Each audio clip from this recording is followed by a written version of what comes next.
continue to move along the Klondike Trail here at the Vancouver Resource Investment Conference. I have to be joined now with Doug Eaton, who is the president and CEO of Strategic Metals. They trade on the Venture Exchange in Toronto with the symbol SMD. Doug, pleasure to have you on here. Thank you so much. Thank you. For joining us. Give us a sense of kind of the takeaway with the conference today. It's been nice to be in front of people once again. Yeah, I haven't personally been in front of this many people since COVID started. That's for sure. It's very different. It's kind of refreshing. Yeah, well, talk about the work you've been doing up in the Yukon during this very interesting time last 2 years. Okay, it's actually been a good time for us. Couple reasons for that. One is we're able to get a lot of really good local talent, good geologic talent that often isn't available when travel's a little freer. So that worked out well. Plus we're forever innovating. We're coming up with different ideas, and I think we're well ahead of the curve on the critical metals idea. We've picked up a number of good projects the last couple of years that some of which are on Canada's list for the critical metals flow through, but some aren't on the list, but we still think they're really important going forward. Tin is one that's really noteworthy. So, when we talk about critical metals, you kind of put it into a general basket. Like, let's break it down. What specific metals are you exploring? Okay, well, tomorrow we expect to close what I think is going to be the first charitable critical metals flow through in Canada. Paratree and ourselves are I think scheduled to close tomorrow on a $1.8 million financing. Now, the government of Canada has defined critical metals a little bit differently than the broader definition that's used by most countries. And in our case, the metals that are most interested in the Yukon are copper, zinc, nickel, vanadium, and cobalt. We definitely have all of those metals are quite we're in good province for them.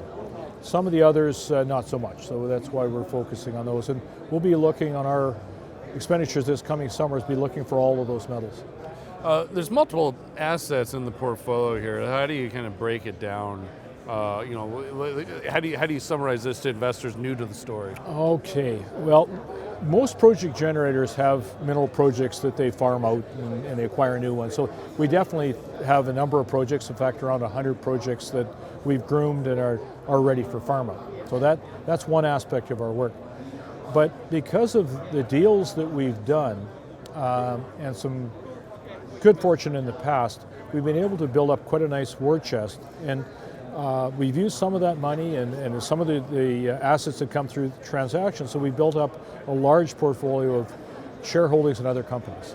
And that gives us exposure to lots of companies that are working in Yukon, some on relatively advanced projects like the Claza project of Rockhaven Resources, but also gives us exposures to other jurisdictions. We've got projects, shares in companies that are now working in Nevada, Newfoundland, Dominican Republic, Northwest Territories, Nunavut.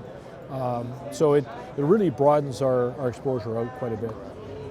There really seems to have been a renewed interest by governments to take a real hard look at critical materials, critical minerals moving forward. It's actually almost become like the departments of defense are getting really involved here.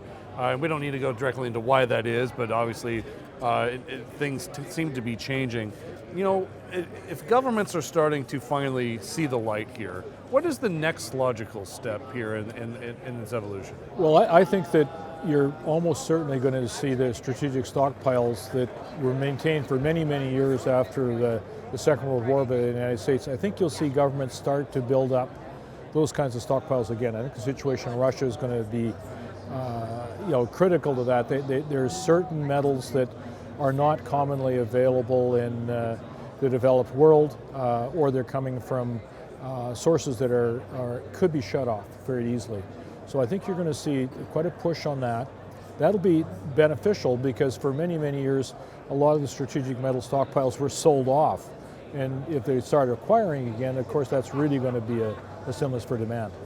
But a lot of them, though, are absolutely, the demand is growing. Tin is a really good example. It's used in a wide variety of specialty applications across pretty much every technological field you can imagine. So demand is growing without government help. Well, exploration is great, but we got to get to a point where we're actually extracting some of this stuff. And so, do you feel, is it kind of, all hands on deck right now on critical materials exploration to eventually get to the next critical materials mine in North America? Oh yeah, I think so. Again, the way the government of Canada has defined it, it includes even things like copper and zinc. Right. Which, again, the Yukon is a very good place to look for zinc and a pretty good place to look for copper. So we'll be definitely spending money this year on both of those. We'll be drilling a zinc project and doing some advanced geophysics on some of our copper projects. But some of the smaller ones are a lot more difficult. Some are really primary byproduct materials like the cobalt. So you have to find some other metal that makes it worthwhile mining the cobalt. So it's a little harder to push them into production. Some things like vanadium, I think we could very quickly get vanadium mines in production because there's some host rocks that are very favorable, and if the demand is there, then I think that those mines could be developed quite quickly. Are these the type of projects to where they need to be tested, but if you're going to fail fast and move on to something else? I think in mineral exploration, that's always the way you want to go. There's an adage that throughout my career that I think I've tried to live by, and that's that, as you say, either win big or lose big, but don't get caught in the middle where you keep dribbling on.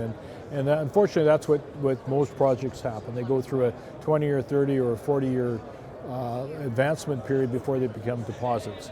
And from a junior's perspective, you want a quick decision one way or the other. Right. Last question here, Doug, and really is, what should investors be watching from Strategic Metals this season? Okay, there's three things I have to point out. One is we're going to be drilling at least one project on our own right, and I think that could get some pretty good numbers.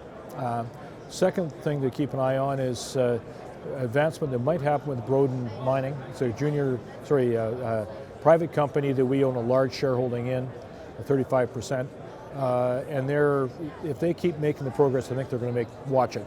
And the third one is a cement company, believe it or not, Terra CO2, which I founded, and Strategic is a very large shareholder in, and it's moving ahead very, very rapidly and could be a major disruptor in a business that's even bigger than worldwide minerals. The cement business is enormous, and I think we're on the edge of being a major disruptor in that field. Very interesting. Well, we'll be watching the news here in the next few months. Thank you so much for your time, and enjoy the rest of your day. That's Doug Eaton, the president and CEO of Strategic Metals. They trade on the Venture Exchange with the symbol SMD.